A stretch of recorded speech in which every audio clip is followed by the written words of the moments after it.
What's up, everyone? Hope you're all doing good. A couple of weeks ago, I started reviewing a video called Formerly Incarcerated Share Their Deepest Secrets. I wasn't able to get through the whole video because the second person who came forward, his story was just so sad and depressing. It was just, wow. So look for that video I posted, formerly incarcerated share their deepest secrets. I don't know how I posted the title. It's probably something like that. But I thought there's still 20 minutes left in this video. Why not continue to check it out? Hear other people's stories. Only 2 people have talked. So we have 6 or 7 other people. So let's get to it. Yeah, the video that I posted, it was just wow. Check it out. Not right now, but let's check out the rest of the video. Thing going. I felt abandoned by my family when I went to prison, and I'm afraid they will always see me as a criminal. They're gonna step forward. Oh, it's a girl, and she's... Let me put you guys in the mindset. My mother is a neurologist. My father's a psychiatrist.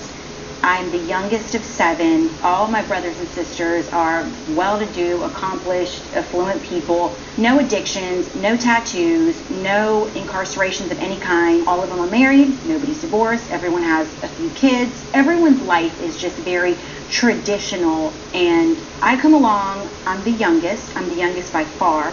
I was bored, man. I was like kind of bored, and I want to have fun. And we're the bad boys, and we're the mobsters. And I remember seeing some gangster movies, like Goodfella type of movies, and I was like, I'm being a mob wife. I wear a lot of gold, and I have long nails, and I'm tan, and have big hair. So that's what I did. When I was a teenager, I went out and I found a guy that was in the Russian mob. And just to fast forward, I ended up getting arrested. The Russian mafia. Ooh. That's very dangerous.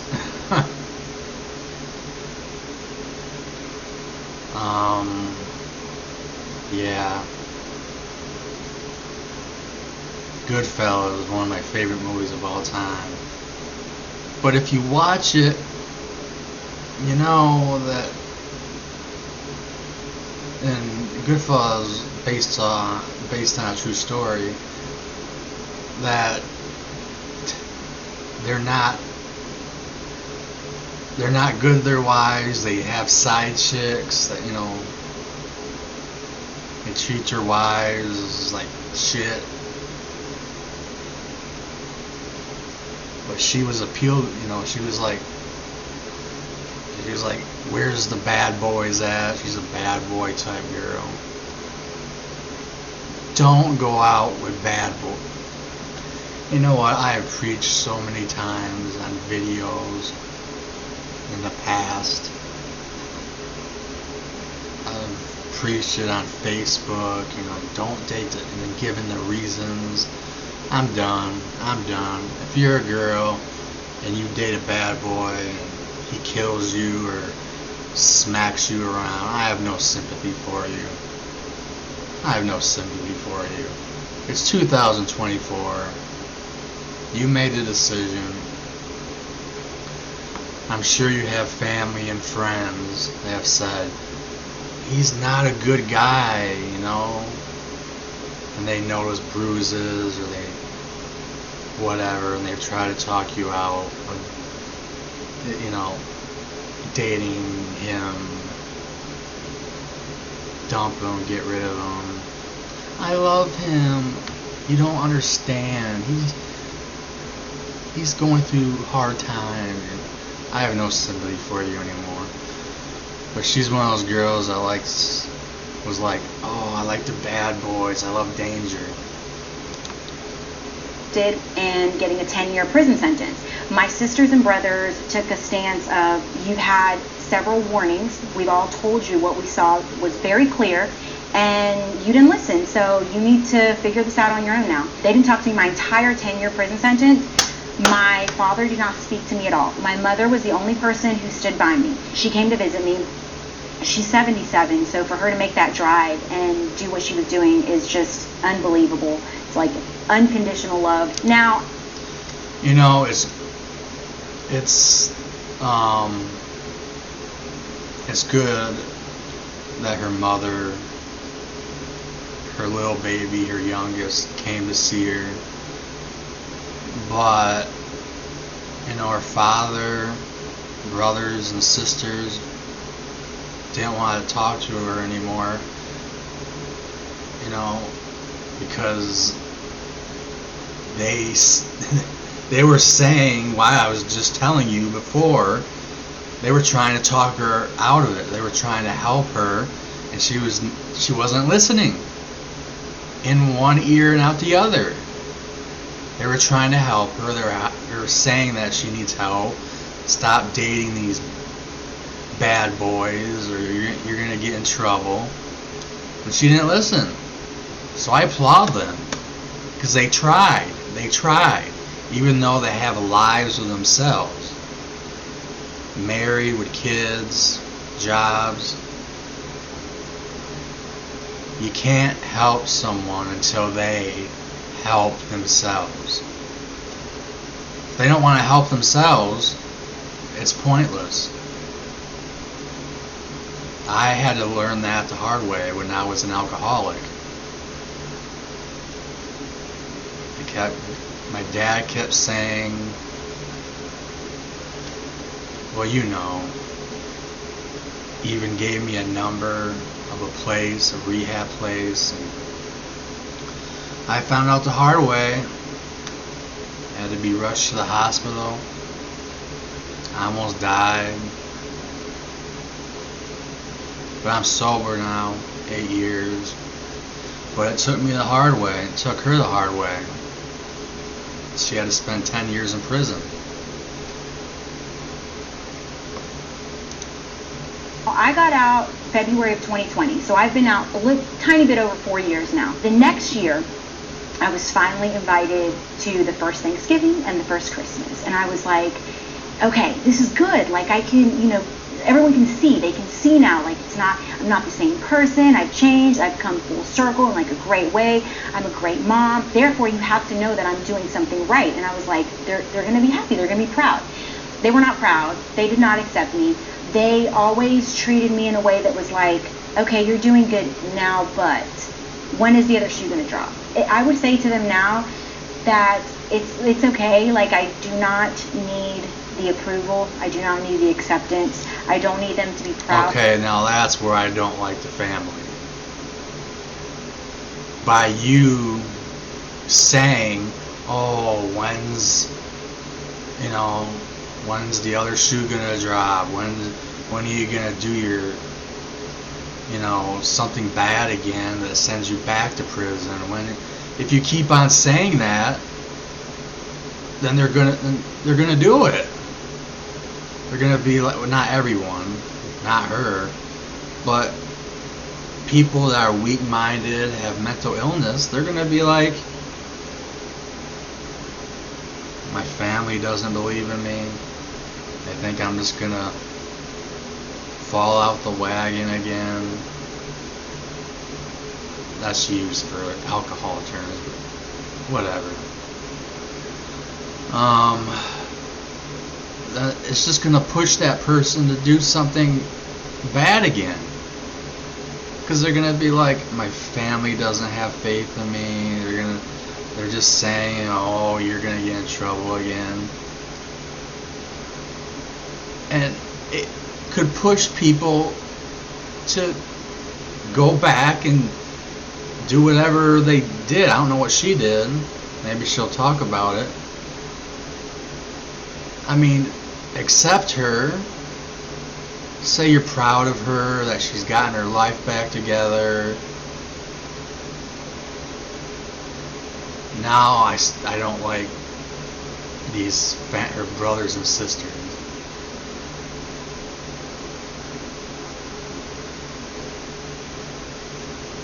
Like, now is the time where you lift her up, help her confidence. Why'd you even invite her to Thanksgiving? When she comes over, it's gonna be like, whatever, yeah, you've changed, whatever. Yeah, let's say that to her. 'Cause that's how I feel, you know, that's how I feel, you know. Out anymore. There are things, and I'm not crying because I really don't mean what I'm saying. Like, they don't need to be proud, but I'm crying because the things that now are important is that my son is proud. I know it sounds very cliche, but like that he's proud, that he knows that his mom is doing really amazing things in 4 years after being gone for a decade. It's different. I need acceptance and approval from a different group of people.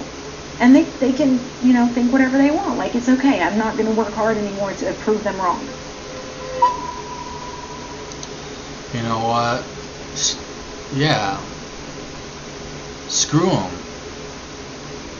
As much as that, she was getting all teary-eyed, you can tell that it hurts her that her family is basically just like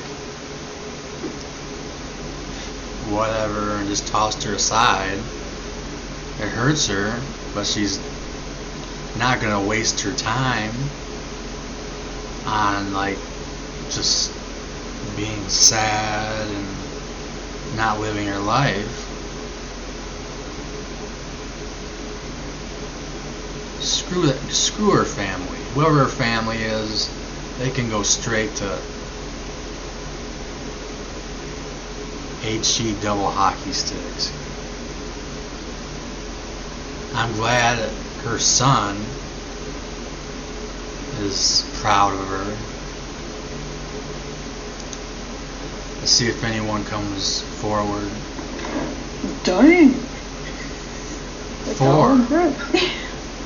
Four Yeah, people. for me, I would say that's exactly the same. Both of my folks were doctors, so you can already imagine, especially if it's in the paper, they're like, look what you're doing to our name. Yeah. And it's interesting because I went on to get my master's, I went on to, work on big, huge films. I've done a lot more than my younger siblings, but to this day, they still think. I went to try and reconcile some things with my dad back in Africa last month, and it did not go well. And as I was trying, I was choking up. And I'll never forget when he looked at me and said, just tell him, did you kill someone? And I'm like, are you serious? Like, and I had to stop there, and I ended up having that conversation saying, like, you guys still see me as that 16-year-old. Mm-hmm. Yeah, I've taken care of my little brothers and sister. I'm doing this. What's the problem? And I ended up leaving and hoping that he doesn't pass. Wait, what'd they say when you said that? When you said, like, do you still see me as the 16-year-old? What were they like? Yeah, we do. He shrugged his shoulders, and I just thought, wow. And so I think that's one of the worst things to have from your parents is them not believing you've changed when and you can show them every inch of proof that you've changed. Yeah. So, see, like right there, he's changed. He's got degrees. What? And he's doing successful. And at least his dad, he mentioned his brothers and sisters. What proof? What else proof do you need? How many people who have done bad stuff and went to prison and then got out? How many of them can say it was two? He said 2 degrees. 2 degrees can show their family 2 degrees. I've changed. I swear. I got 2 degrees. I'm helping, you know, so and so, brothers and sisters. What else proof do you need? He said this was a month ago when he seen his dad in Africa. So his dad must be or still living in Africa. I don't know if he ever came to the United States, whatever. And he asked his dad a month ago, do you still see me as that 16-year-old kid? And his dad was like, what?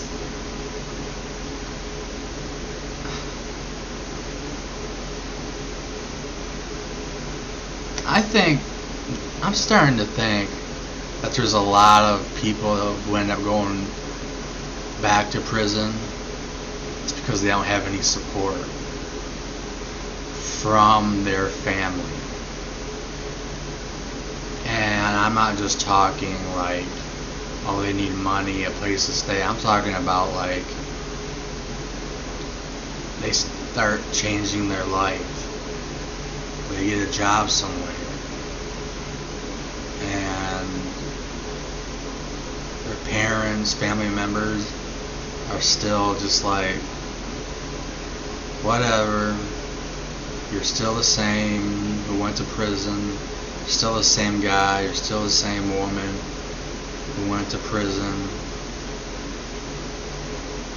And they end up going back to prison because the family members don't give them any damn support, and they don't believe them and judge them when they're trying to change. I went to prison when I was 16 years old, and my mom came to visit me in the jail and moved out of state that day. This is the guy whose story was just like one of the worst I've ever heard. His mom didn't do anything when he was being raped by 7 guys over and over. Go check out that video. What's she gonna say? Ain't your proof that you've changed? So I went to prison when I was 16 years old, and my mom came to visit me in the jail and moved out of state that day. And I didn't see her, and that's the only family that I had. So.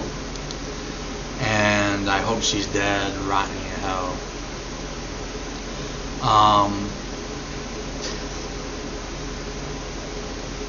I don't want to say the story. I want you to go to my other video. But he went to prison. He was 16 years old. She went to visit him, and she moved out of state. She was like, which is a good thing. I was on my own. I had no help, no support. I had to go figure it out myself. And my mother had a drug addiction, and she would call me whenever she got into situations with gangsters because her son was a ruthless gangster. And to this day, that's all she sees me as is a criminal, convict, someone that can. And so it really is skewed. She's still alive, and all she sees him as is a gangster, a criminal. You're the reason, being a horrible mother, that he is where he is today, or was. He's changed. Go watch the other video I posted. I have a lot of respect for this guy. Lose your view of family, and if you don't control that mindset, it can bleed off into the rest of your life. Somebody in prison who was actually serving a life sentence, I'll never forget what she told me. She said, blood makes you related, loyalty makes you family. Man, I met the greatest people in prison that are my friends till this day, my mentors. I know we have prison families. I don't know in like the guys' facilities, they say they really don't do that. But in women's, like I have a prison mom. She's actually still like my mom. She's my mentor. She's my financial advisor. She handles all my legal work, my LLCs, my nonprofit. She is who I call first for everything. The greatest thing I can say is like it's time to like move on, and it hurts. It hurts. My sister was my best friend. We slept in the bed together. I was scared of the dark. I slept in my sister's bed my whole life, okay, until I was grown. My sister begs me to come over. She's like, can you please come see? And I'm just like, I was begging you when I was in prison to come see me. I was begging you. I wanted to see my niece and nephews. Now they want to see me. You don't even know me. Do you know my favorite color? Do you know anything I'm doing in my life other than what you see on social media? Do you know me? And her answer is always like, I want to get to know you. But you had all that time. So I'm, Whoa. Okay. When you were in prison, you begged your sister to come and see you, and she didn't. Now you're out, and she's begging you to come over so you can get to know each other again.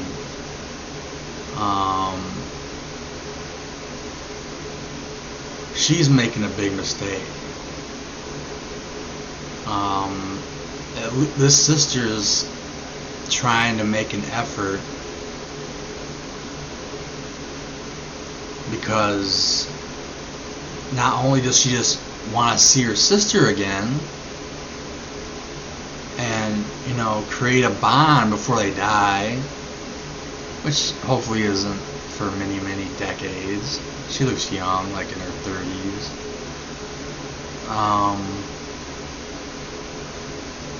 But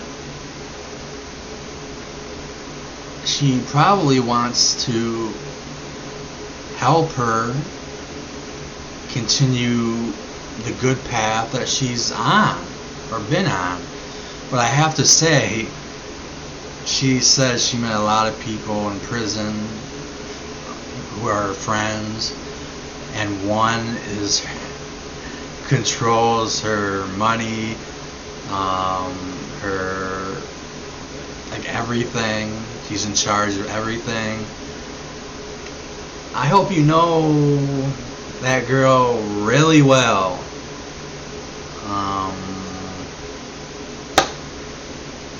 Yeah, I want to know what her prison friend was in prison for. I want to go back to what she said. met the greatest people in prison that are my friends till this day, my mentors. I know we have prison families. I don't know in like the guys' facilities, they say they really don't do that, but Yeah, it's more of like when you go to prison for men, I hear it's like you've got to, like, one of the first things you do is you got to pick like a group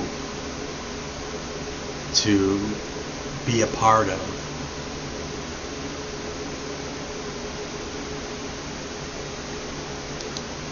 in women's, like I have a prison mom. She's actually still like my mom. She's my mentor. She's my financial advisor. She's my mom. She's my financial advisor. She handles all my legal work, my LLC. She handles all my legal work. Is my nonprofit. She is who I call first for everything. The greatest thing I can say is like it's time to like move on, and it hurts. It hurts. My sister was my best friend. We slept in the bed together. I was scared of the dark. I slept in my sister's bed my whole life, okay, until I was grown. My sister begs me to come over. She's like, "Can you please come see?" And I'm just like, I was begging you when I was in prison to come see me. I was begging you. I wanted to see my niece and nephews. Now they want to see me. You don't even know me. Do you know my?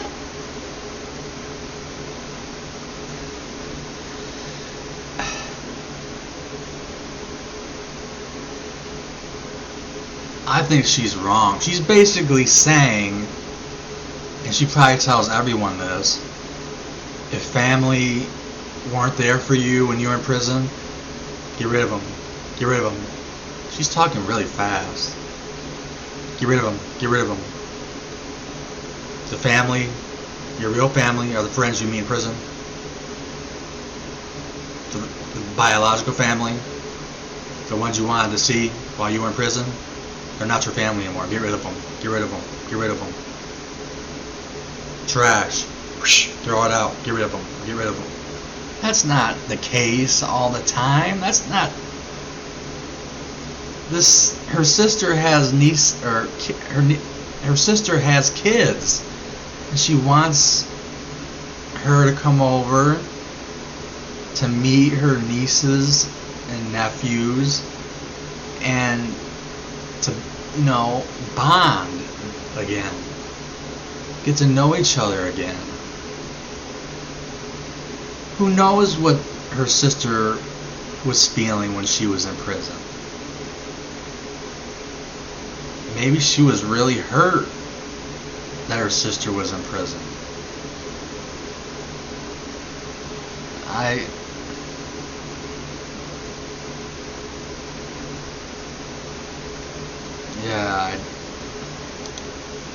Favorite color. Do you know anything I'm doing in my life other than what you see on social media? Do you? No, because you won't go over to her place, her house, and get to know her and see your nieces and nephews. Know me. And her answer is always like, I want to get to know you. But you had all that time. Mm-hmm. So I would just say, keep looking forward and just strive for what it is that you want for you and your kid. She already said what that is.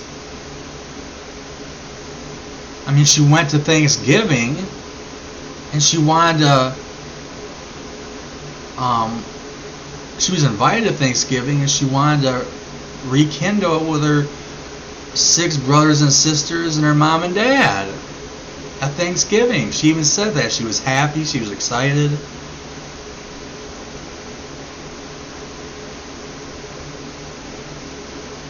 She wanted, she still wants, I could tell, to be a family with her biological family, her family. While this other girl,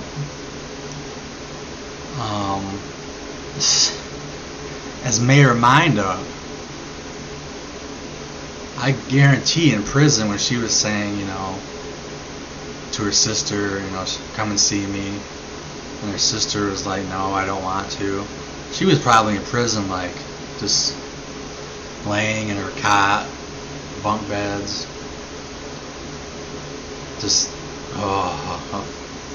I hate my sister so much. I want nothing to do with her. When I get out, whatever. I want nothing to do with her. She doesn't want to come and see me, then I don't want anything to do with her when I get out. That bitch.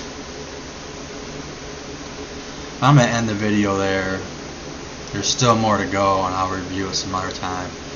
But my video is at 28 minutes. Ugh. I'm still wondering if I should get a haircut, like a buzz cut.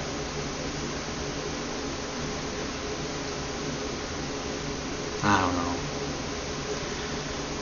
But, yeah.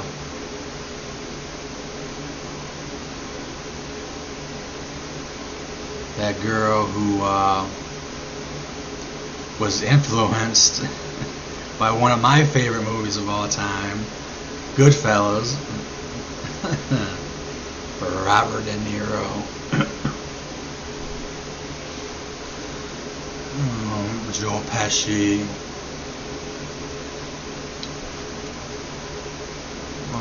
What was his other name?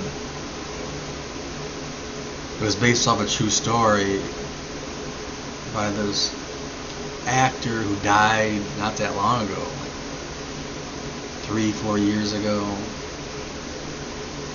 Did a great job in that movie. But he played a real life former mafia turned informant. Put a lot of people he had to be put in witness protection for a reason, because he turned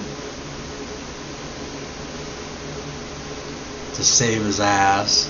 He ratted out a lot of the main main bad people. He's a bad person too, but yeah. Anyways, I just feel sorry for that girl.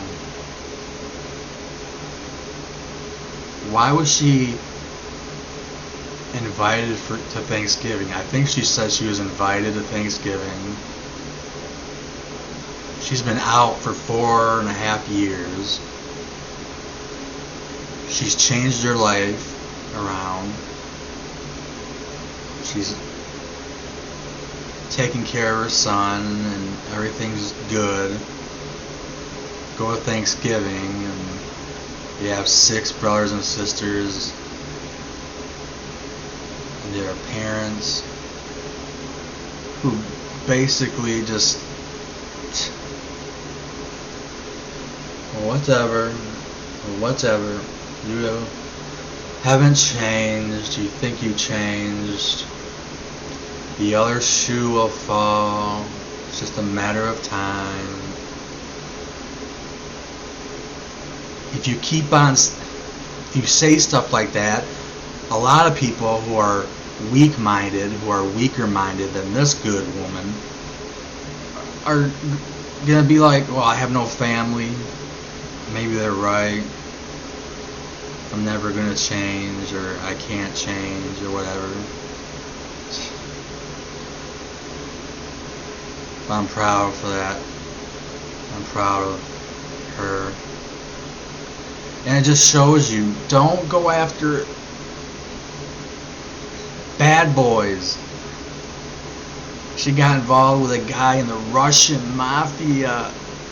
Oh, I don't know what's worse, like the Italian mafia or the Russian mafia. Dangerous. Never mess with any mafia. Never. Don't ever date either.